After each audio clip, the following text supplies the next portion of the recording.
In this video, we're going to be exploring the number one challenge facing those of us over the age of 50. And it may not be what you think. So let's dig in.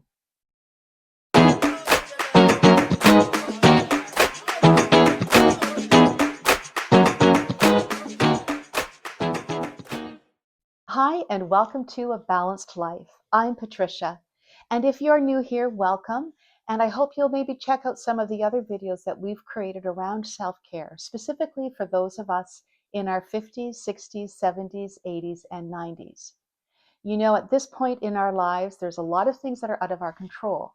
But self-care and the tools and tips that we bring to self-care can help us immensely with the choices that we do get to make about our future and about how we approach it.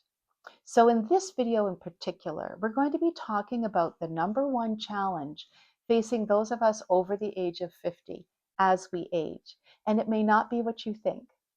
So the number one issue is this: staying healthy enough so that we can remain independent and enjoy life. That's physically, mentally, and emotionally. And in the previous videos, we've focused on one or maybe two of those issues of physical, mental, emotional. But we haven't really talked about the foundational ways that the three of those together are going to help us remain healthy. And they're going to help us stay on the right foot, put us on the right path as we're aging. At this time in our lives, many of us have some chronic pain or arthritis, maybe high blood pressure, diabetes. Are you on a statin? It seems like the entire population is on a statin. Maybe you have anxiety. Maybe you can't sleep.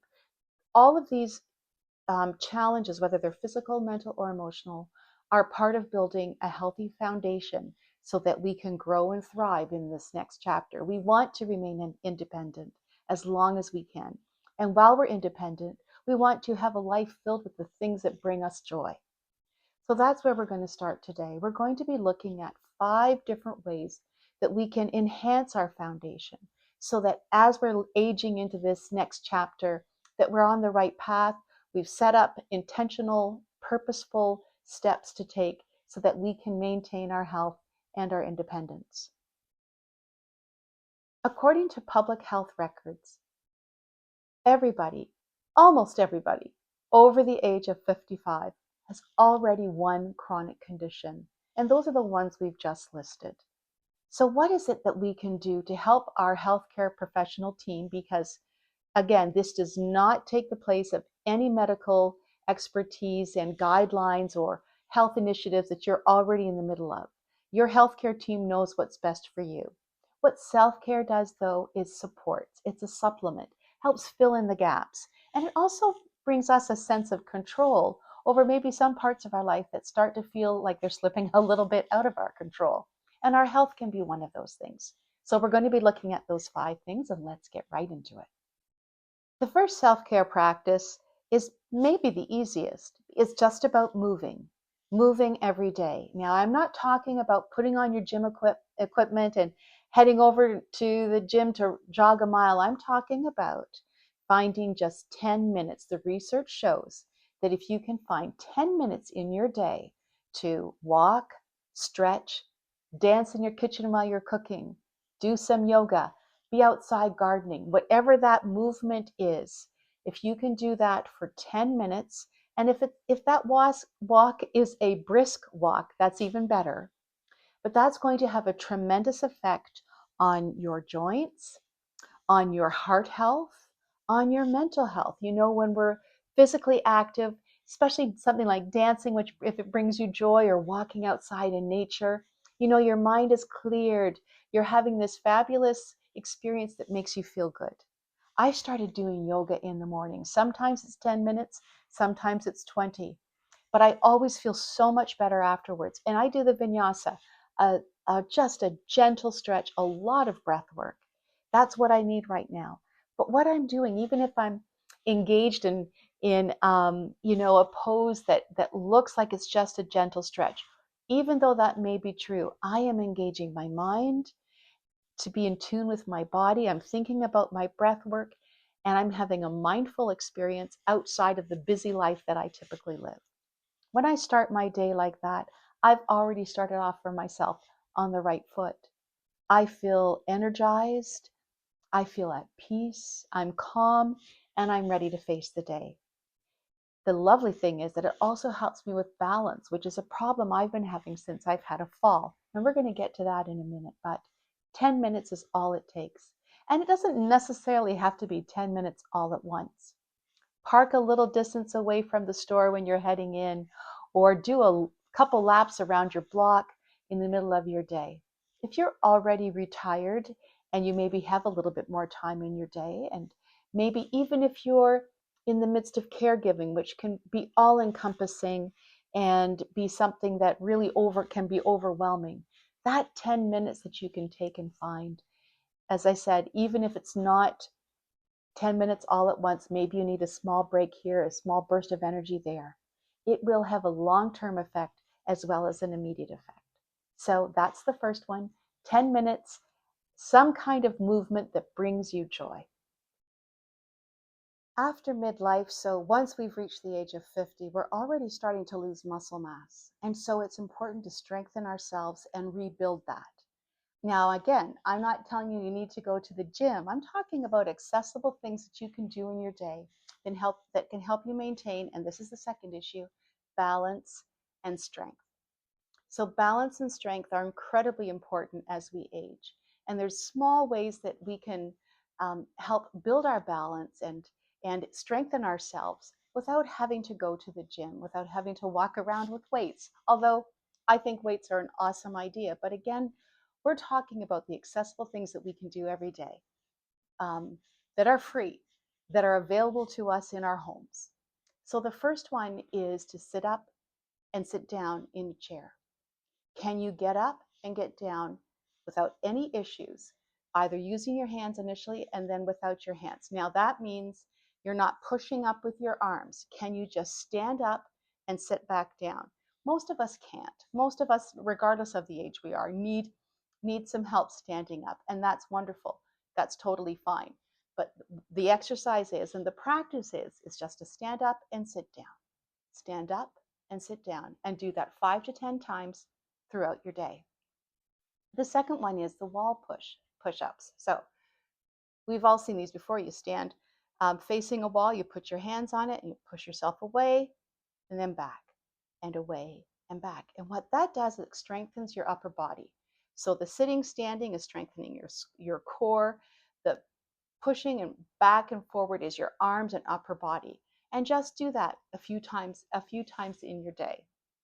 And then the third practice around strengthening and balance that you can do in your own home is standing on one foot. Now, I have to do this when I'm cooking. It's part of some physical therapy that I have to do because I had an injury when I fell. And when I fell, and I severely injured my left foot. And so it's been a year for me of physical therapy. But one of the physical therapy exercises is to just balance up on my toes and then down again and up and down. Now that feels really good for strengthening my feet and my ankles, which is of course really important for arm mobility. But balance has been an issue. Because I was off my foot, I could not stand for almost 6 months. I had to have my foot up. So it really has affected my balance. And it's taken me a little bit longer than I'm comfortable with, to be honest, to be able to feel like I'm well balanced again. So one of the exercises that I do, and I indicated I was doing yoga, which also helps. But this one exercise is I lift just one foot up and I stand on one foot, put it down, stand on the other. Now, sometimes I'll count to 10. Sometimes I'll just stand until I can't anymore. And the idea is to not touch the counter or the wall or some kind of support near you. This was something that I'm working on, and so I'm a work in progress, and that's fine because I know that if I'm practicing today and I'm making advancements today, it's going to have a great effect on me later on in my life. So for me, it's about being strong enough today to do the things I want to do today, knowing that the foundation I'm building today is going to help me in 10, 20, 30 years down the line. The third tool is about stress regulation. Now, that's not the same as stress reduction, which is very important. But regardless of how much we try to reduce our stress, as we're aging over the age of 50, there are some stressful things and times and events that are happening that are out of our control. Retirement, maybe we're full-time caregivers, maybe our children have moved out, maybe they've come back, whatever and wherever that stress is in your life, it's important to know how to regulate it. If we don't regulate it, we can have high blood pressure, we can end up on statins, we can have trouble sleeping, we can just have that general feeling of angst and anxiety. So what's a actionable practice? Well, our breath work. So in previous videos, I've talked about different ways and different types of breath work, and we've looked at this one before. Basically, all you do is you breathe in for the count of 4 through your nose, and you exhale for the count of 5 through your mouth. And you count it on your own time with what works best for how you breathe. If you do that cycle 3 times, just breathing in for the count of 4 through your nose, exhaling through the count of 5 through your mouth, in 3 cycles, you're going to feel that beautiful sense. The lovely thing about exhaling a little bit longer is that's where the sigh happens, right? So some people will breathe in for 4 and exhale for 6. That's wonderful too. The longer that you're exhaling, the more of that old air is coming out of your lungs, gets down deep in there. Well, that's a really good deep breathing, which helps to cleanse all of that out. Regardless of whether you inhale for 3 and exhale for 5, inhale for 4 or exhale for 6, whatever your counting is, if you do it 3 times, you're going to have a sense of relief. And you can do it anywhere. I often do it in my car while I'm stopped at a stoplight, just to regulate my breathing, regulate my stress level from the traffic. I've done it in meetings. Obviously, I'm doing it more subtly in a meeting than I am, perhaps when I'm just on my own. I'm not using the big sigh and the big in a meeting. But what it does is it helps me just focus.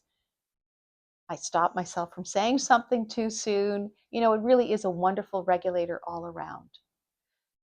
The exercise that we've talked about, the strengthening, that's important and will also help with stress reduction. But that simple act of breathing can just help sigh away some of that stress. The fourth tool is to strengthen social connections.